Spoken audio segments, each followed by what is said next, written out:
This was a trade that kind of snuck up on us and those in Chicago as well. Jabari Parker clearly didn't work out in Chicago. Bobby Portis moved to the Wizards for Otto Porter, the contract nobody thought would ever get moved, but now fits in at 25 years old with Levine, with Markkanen, with Dunn, with Wendell Carter Jr.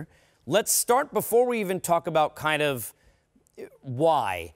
When you just look on the floor at those players and how he fits, do you see a good fit for the good version of Otto Porter Jr. with Dunn and Markkanen and Levine? Yeah, I say it's a decent fit. Okay. I wouldn't say a good fit. That's not overwhelming, Smitty. No, not at all. And I love Otto Porter, and I'm still waiting, to see what type of player he is, Coach. And I think he shoots it okay when he's hot. I think he defends okay, and I think he handles the basketball. I think he's a great locker room kid. I think he fits the culture of anybody. But when I look at Bobby Portis and Jabari Parker, I know Jabari Parker wasn't working there, but there's such, growth with those guys in the future. And Bobby Portis is one of those guys that you can play him at the 4, the 5. For the Chicago Bulls, for their future, I just didn't think they needed to make this deal right now for Otto Porter because of the money. It locks them up. But, let's see. But I did not like this trade for the Chicago Bulls. I love it for the Washington Wizards. Yeah, I didn't understand it necessarily for the Bulls. When you look at their side of it, Coach, and let's stay there for a second, Porter seemed to play better in the times without John Wall and seemed really in the Beal days of last year where they were on that run. We saw the shooting and the 3-and-D, if you will. What can the Bulls get if he's the right version of Otto Porter when you look at him now moving forward with this group, Coach? Isn't it simply that your eyes immediately go to see how do you shoot from the three-point line if you're looking at the box score for the night before? So we're giving one category that he can excel in. There were times where he was leading the NBA in three-point shooting a year ago.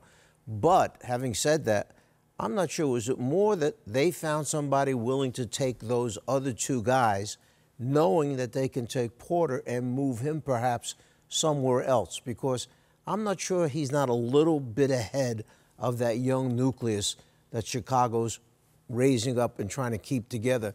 I don't know if he fits with them. And if you're relying on him to do that every night, make a lot of threes, I have to see it become more consistent. I think it doesn't matter the sport because we look at, you hate to say punting, but John Wall's out next year, and he's making 44, 46. We understand what's coming after that, right?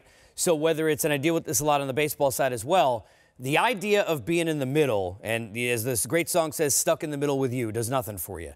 So I present this to both of you.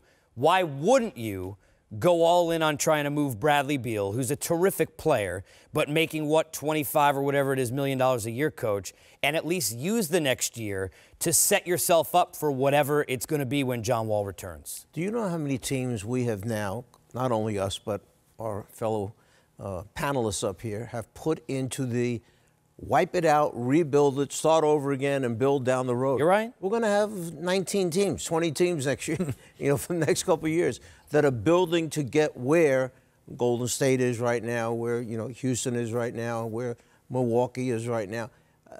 Everybody is trying to get rid of money, open spaces up, and bring guys in, and get lucky in the draft, by the way, at the same time, hoping that you're the choice of a major free agent that he wants to land with your franchise. Here's where the problem is, though, and why I think for the Wizards, personally, it makes sense. The Nets not getting any worse, and they have money. The Knicks, whoever signs, it'll be enough in the East to probably, with all that space, let's be fair, put them in some kind of a playoff conversation at the bottom of the conference next year. So the bottom teams are moving forward, and you've got no John Wall. And I love Satoransky, so do you. Mm-hmm. But to have Bradley Beal all by himself on an island, who doesn't seem to work well with Wall anyway, does that make sense if you can get a great deal for him in the next day? I'm with Coach, and I look at this in the way you see the league. If owner, general manager, and coach are on the same page, like the Philadelphia 76ers would with Brett Brown. Right. But when you start having a coach who come in with his style, and you're asking him to tank, and then when you start to get good, you bring in another coach who has a different philosophy. Now this general manager is trying to match up this style with that coach. And if you don't stay consistent, if everybody doesn't buy in, from fans, ownership, general manager, and coach, I don't think you should tank. And then also you got to be an organization that you're willing to pay when it's time to get over the hump and also a place, like Coach said, that's the destination where players want to go right now. Players have a lot of control now where they want to go. The Washington Wizards, when they were good, couldn't attract guys to come play with them. So it's going to be interesting for me. I don't think this is an organization that can go all the way and tank, especially when you have a John Wall, because you're not moving him in another year and a half or two. I think they have to stay the course. Maybe not go all in, chips all in, but I think they got to stay in the middle of the pack. I'll tell you what. You go ahead, Coach. Okay, so I'm glad Smitty brought that up because it's a great point as far as I'm going to give you what coaches go through. Okay. Okay, from personal experience. Yep. You're dealt this hand, the card. These are players that you have to develop to try and make them better. You develop them, they become better, your team comes a little better, and then you hear, the worst thing is to wind up in the middle of the pack. Worst thing is to make it to the playoffs and get knocked out in the first round. It's a little disheartening because from a coaching standpoint, isn't that what I'm supposed to do? Try to win to get to the playoffs and then try to go as far as you can in the playoffs. So you take this group and you develop them, they get better and they become a team and you make it to the playoffs. But everybody's not happy because you made it to the playoffs. It's part of what the coaches deal with in the NBA all the time. What do you want me to do? You want me to sit here and lose every game and not develop these guys? Or do you want me to try and win as many games as we can? And if we happen to get into the playoffs and get knocked out in the first round, that's step one. You got to the playoffs and you tasted playoff basketball. It's a quandary for a coach.